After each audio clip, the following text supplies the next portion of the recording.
welcome to your next English lesson. Okay, before we begin, let's just check if we've got these 5 things here today. So let's just check if we've got our sharp pencil, our English book, our ruler, your poster, however that is, whether that's on your computer, on the PowerPoint, or that you've made one, or you used a template. Let's just make sure we got that ready.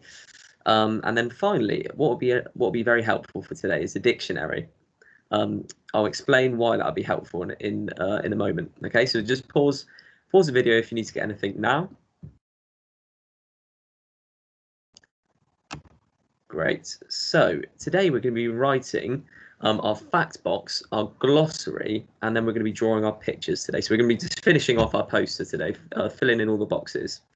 Now, before we begin, in our English book, let's just write the short date in the margin below your work yesterday. So it should be on the same page, really.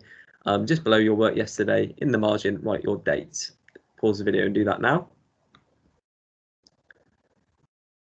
Okay, great. So like I said, we're going to be writing our fact box glossary and drawing our pictures today.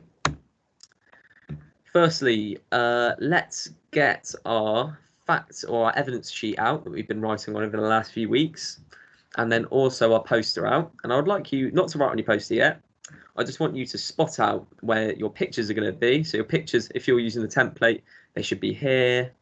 And then your fact box and glossary should be at the bottom here. I've labelled it all in, or I've highlighted it all in blue, so you have an idea where it is. Obviously, yours might be different if you're doing it in another way. That's fine. I'm sure you've got a space for it. Just make sure that we've got 2 boxes for the fact box and the glossary, and then we've got 2 boxes for our pictures, and they should be near our 2 paragraphs that we've already written. Okay, so I'm just going to talk a bit about what we're going to include in the fact box quickly. Okay, so here's an example of the one about Egypt. Okay, and can you see that they've got a they've put "Did you know" as a subtitle. Again, this is a question similar to how we've done our subtitles. So this could be quite a nice one to use for our fact box. Okay, something I would recommend using this title. If you know you've got one similar to "Did you know," that's absolutely fine, but make sure it's a question still. And then what I would like you to include in your fact box are interesting facts which are different to the ones in which you've written in your 2 paragraphs. So say if in your 2 paragraphs you might have written about food and the army, let's try to make those facts something different, not about food or the army, maybe about travel or about transport. Okay, so just something like that. You've got a whole sheet of facts that you could use. Maybe just pick, and then what I'd like you to do, is pick 2 to 4 facts that you find really interesting. And you're going to write them not as a paragraph, but as bullet points. Okay, so for each fact that you've got, you're going to write a bullet point, so a little dot there, and then your sentence with your fact on it, or with your fact in it. Okay, and you're going to do that for each fact. What I would love you to do as well is include some fancy words like Miss Kitching has spoke to you about, which we can put in our glossary. So in this one, they've put mummified as a fancy word. Okay, because some people might not know what that means, because that was a word that was quite specific to Egyptian times. Okay, so you can pick out a word like this and make it a bit bolder, like we've done already in our paragraphs, and then we can include it in our glossary, which we're going to write more about this lesson as well anyway. Okay, so choose some facts that are different, write 2 to 4 facts in bullet points, and then see if we can include some fancy words to put in our glossary. Okay, so that is our fact box. We're doing that first. So the other 2 things are quite straightforward, because we talked about these before already. So the glossary are going to be a collection of words that you've picked out already that you might find that you think some people might not know what they mean, and I would want them really relating, or they should be about, or they should really be Roman words, if you know what I mean. Not just words that you think are quite tricky, but they should be words relating to Roman times.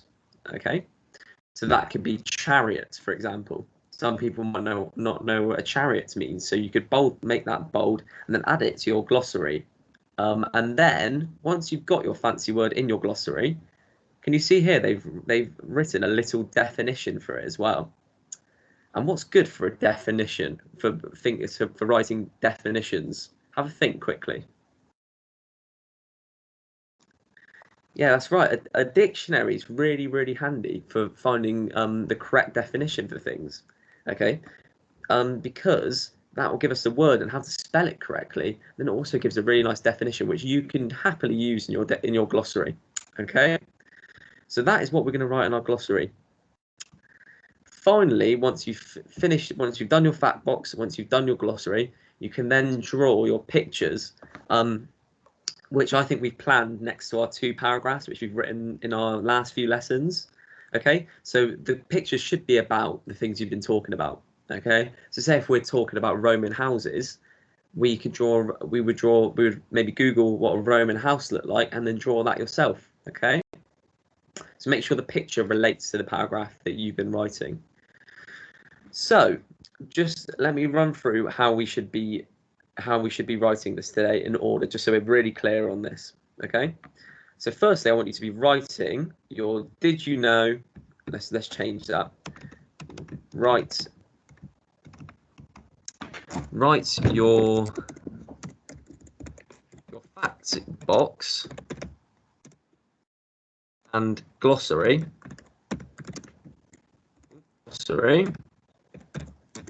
in your English book. That's the first thing you need to do. I would like you then to edit your fact box and your glossary, so making sure that all the spellings are correct, your definitions are correct, you've got the correct grammar, the correct punctuation, you feel like you've got the best possible writing. And once you've done that, you can then publish these two, your fact box and your glossary, into your poster where you've planned it, where you've planned to put it. Okay. Once you've done that, I would like you to draw your pictures, and that's going to be the last thing we do. Okay, we're going to draw our pictures last because we want our writing in first, because that's going to be the real important information. And of course, once you've drawn your pictures in pencil and you feel like you've got enough time, feel free to color them in. We want this poster to be as colourful as possible. We want things to stand out, don't we? Okay, so what I'd recommend again is to pause the video on this screen whilst you're writing, because this has got all the important information you need on it. Okay, let me just check if we've got another slide. No, we don't. So that is me done talking for today.